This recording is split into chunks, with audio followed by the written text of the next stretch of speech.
Friends welcome back to our channel wealthy life. 15 ജനുവരി 2021 trading സെഷനിൽ നമ്മൾ ഫോക്കസ് ചെയ്യേണ്ട പ്രധാനപ്പെട്ട സ്റ്റോക്കുകളും ആ സ്റ്റോക്കുകൾ റിലേറ്റഡ് ആയിട്ടുള്ള റീസെൻറ്റ് ന്യൂസ് അപ്ഡേറ്റ്സുമാണ് ഇന്നത്തെ വീഡിയോ വഴി കവർ ചെയ്യുന്നത്. വെൽത്തി ലൈഫ് എന്ന ചാനൽ നിങ്ങൾ ആദ്യമായാണ് വിസിറ്റ് ചെയ്യുന്നതെങ്കിൽ ചാനൽ ദയവായി സബ്സ്ക്രൈബ് ചെയ്യുക for getting instant stock recommendation and regular market updates. ഇന്നത്തെ ദിവസം നമ്മൾ ഫോക്കസ് ചെയ്യേണ്ടത് ഇന്ന് Q3 റിസൾട്ട് വരുന്ന കമ്പനികളിലേക്കാണ്. ഇന്ന് Q3 റിസൾട്ട് വരുന്ന ഏറ്റവും പ്രധാനപ്പെട്ട കമ്പനിയാണ് IT സെക്ടറിലെ കമ്പനിയായിട്ടുള്ള HCL ടെക്. ഈ കമ്പനി കൂടാതെ PVR, L&T ഫിനാൻസ് കൂടാതെ ഇൻഡോ ഏഷ്യൻ ഫിനാൻസ് എന്നീ കമ്പനികളുടെ Q3 റിസൾട്ട് വരുന്നുണ്ട്. ഇവ കൂടാതെ മറ്റ് കമ്പനികൾ പരിശോധിക്കുകയാണെങ്കിൽ Aarti investment, Bhakti James, GGL, Hathway cables, Yaari digital, shoppers stop എന്നീ കമ്പനികളുടെയും Q3 റിസൾട്ട് വരുന്നത് ഇന്നാണ്. ഇനി HCLൻ്റെ Q3 റിസൾട്ടിനെ കുറിച്ചുള്ള മാർക്കറ്റ് എക്സ്പെക്റ്റേഷൻ പരിശോധിക്കുകയാണെങ്കിൽ ഈ കമ്പനിയുടെ റവന്യൂവിൽ 2.7% വർധനവാണ് നമ്മൾ പ്രതീക്ഷിക്കുന്നത്. അതിൻ്റെ പിന്നിലെ റീസൺ നമ്മൾ ആൾറെഡി HCLനെ കുറിച്ചുള്ള ഡീറ്റെയിൽഡ് അനാലിസിസ് നമ്മളുടെ പല വീഡിയോയിലും കവർ ചെയ്തതാണ്. അതായത് കമ്പനിയുടെ റീസെൻ്റ് ആയിട്ടുള്ള അഗ്രസീവ് എക്സ്പാൻഷൻ പ്ലാനുകളും അതുപോലെ തന്നെ കമ്പനി വിൻ ചെയ്ത മെഗാ ഡീലുകളും കമ്പനിയെ ഈ ടാർഗറ്റിലേക്ക് എത്താൻ കേപ്പബിലിറ്റി ഉള്ളതാണ് എന്ന് വിശ്വസിക്കുന്നു. ഇനി അതുപോലെ തന്നെ നമ്മൾ ഇന്നലെ അതായത് 14 ജനുവരി 2021 ക്വാർട്ടർലി റിസൾട്ട് വന്ന ഹിമാചൽ ഫ്യൂച്ചർ കമ്മ്യൂണിക്കേഷൻ ലിമിറ്റഡ് എന്ന സ്റ്റോക്കും നമ്മൾ ഇന്നത്തെ മാർക്കറ്റിൽ ശ്രദ്ധിക്കേണ്ട ഒരു സ്റ്റോക്കാണ്. കാരണം ഈ കമ്പനിയുടെ Q3 റിസൾട്ടിൽ കമ്പനി 87% പ്രോഫിറ്റിൽ ഉള്ളൊരു ജമ്പാണ് റിപ്പോർട്ട് ചെയ്തിരിക്കുന്നത്. അതായത് 2019 Q3 കമ്പനിയുടെ പ്രോഫിറ്റ് 45.58 കോടിയായിരുന്നു. അവിടെ നിന്നും ഉയർന്ന് കമ്പനിയുടെ പ്രോഫിറ്റ് 85.1 കോടിയായി മാറിയിട്ടുണ്ട്. കൂടാതെ ഇന്നത്തെ ട്രേഡിംഗ് സെഷനിൽ നമ്മൾ ഫോക്കസ് ചെയ്യേണ്ട IT റിലേറ്റഡ് ആയിട്ടുള്ള മറ്റൊരു കമ്പനിയാണ് L&T ഇൻഫോടെക്. കാരണം L&T ഇൻഫോടെക്കും IBM ചേർന്നിട്ടുള്ളൊരു ഗ്ലോബൽ അലയൻസ് ആൾറെഡി സ്റ്റാർട്ട് ആയിട്ടുണ്ട്. ഈ ഗ്ലോബൽ അലയൻസ് മൂലം L&T ഇൻഫോടെക്കും IBM ചേർന്ന് ബാംഗ്ലൂരിൽ ഒരു ഇന്നൊവേഷൻ സെൻറ്റർ ആരംഭിക്കാൻ തീരുമാനിച്ചിട്ടുണ്ട്.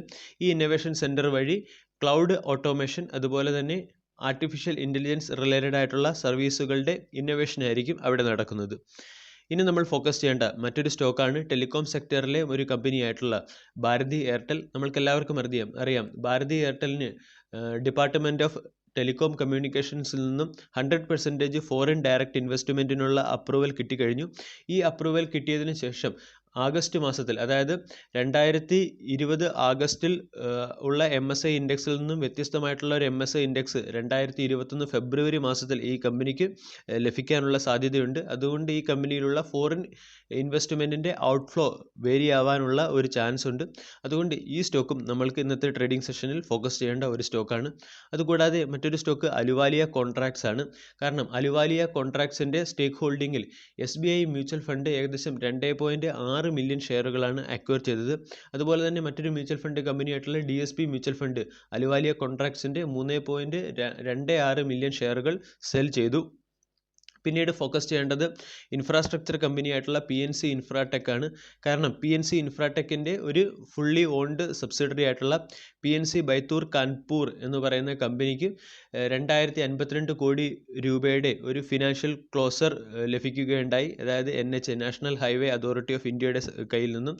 അതായത് ഈ കമ്പനി നടത്തിക്കൊണ്ടുവന്ന അലിഗഡ് മുതൽ കാൺപൂർ വരെയുള്ള 4 ലേ ലൈനിങ്ങിൻ്റെ പ്രൊജക്ട് കംപ്ലീഷൻ്റെ ഫിനാൻസ് ക്ലോഷറാണ് ഈ കമ്പനിക്ക് ലഭിച്ചത്. അതുപോലെ തന്നെ നമ്മൾ ഫോക്കസ് ചെയ്യേണ്ട മറ്റൊരു കമ്പനിയാണ് റെയിൽവേ റിലേറ്റഡ് കമ്പനിയായിട്ടുള്ള ഇർകോൺ. കാരണം ഇർകോൺ അതിൻ്റെ 325 കോടി രൂപയുടെ ഒരു പ്രോജക്റ്റ് ആയിട്ടുള്ള കോർച്ചാപ്പൂർ ധരം ജയ്ഗർ എന്ന് പറയുന്ന ഒരു project 30 kilometre railway line development project complete ചെയ്തിട്ടുണ്ട്. അതുകൂടാതെ നമ്മൾ ഫോക്കസ് ചെയ്യേണ്ട മറ്റൊരു സ്റ്റോക്കാണ് PSU സ്റ്റോക്കായിട്ടുള്ള ഭാരത് ഡൈനാമിക്സ്. കാരണം ഭാരത് ഡൈനാമിക്സ് ഫ്രഞ്ച് കമ്പനിയുമായിട്ടുള്ള തെയിൽസുമായി ചേർന്ന് star streak air defence system ഇന്ത്യയിൽ ഡെവലപ്പ് ചെയ്യാനുള്ളൊരു കോൺട്രാക്റ്റിൽ ഒപ്പുവെച്ചിട്ടുണ്ട്. പിന്നീട് നമ്മൾ റേറ്റിംഗ് റിലേറ്റഡ് ആയിട്ടുള്ള കമ്പനി നോക്കുകയാണെങ്കിൽ അവിടെ നമ്മൾ ഫോക്കസ് ചെയ്യേണ്ട കമ്പനിയാണ് കാൻകോ ടീ ആൻഡ് ഇൻഡസ്ട്രീസ് ലിമിറ്റഡ്. കാരണം നാഷണൽ റേറ്റിംഗ് ഏജൻസി ആയിട്ടുള്ള ICRA ഈ കമ്പനിയുടെ റേറ്റിംഗ് സ്റ്റേബിൾ കാറ്റഗറിയിലേക്ക് ഉൾപ്പെടുത്തിയിട്ടുണ്ട്. അതായത് BB+ എന്ന് പറയുന്ന റേറ്റിംഗ് ആണ് ഈ കമ്പനിക്ക് നൽകിയിട്ടുള്ളത്. റീസെൻറ്റ് ഫണ്ട് റേസിംഗ് റിലേറ്റഡ് ആയിട്ടുള്ള ന്യൂസ് നമ്മൾ പരിശോധിക്കുകയാണെങ്കിൽ കേസോറാം ഇൻഡസ്ട്രീസിൻ്റെ ബോർഡ് ഓഫ് മീറ്റിംഗ് അതായത് 14 ജനുവരി 2021 നടന്ന ബോർഡ് ഓഫ് മീറ്റിംഗിൽ ഈ കമ്പനിയുടെ ഫണ്ട് റേസിങ്ങിന് അതിൻ്റെ ഷെയർ ഹോൾഡേഴ്സ് അപ്രൂവൽ നൽകിയിട്ടുണ്ട്. ഈ കമ്പനി OCD അഥവാ ഓപ്ഷണലി കൺവെർട്ടബിൾ ഡിബഞ്ചർ വഴിയാണ് 700 കോടി രൂപയുടെ ഫണ്ട് റേസിംഗ് നടത്തുന്നത്. ഇനി പ്രധാനപ്പെട്ട ബൾക്ക് ഡീലുകൾ നമ്മൾ പരിശോധിക്കുകയാണെങ്കിൽ ഏകദേശം 15 ലക്ഷത്തോളം ഷെയറുകൾ നവോദയ എൻ്റർപ്രൈസസ് JK ടയർ ഇൻഡസ്ട്രീസിൻ്റെ 15 ലക്ഷത്തോളം ഷെയറുകൾ സ്വന്തമാക്കിയിട്ടുണ്ട്.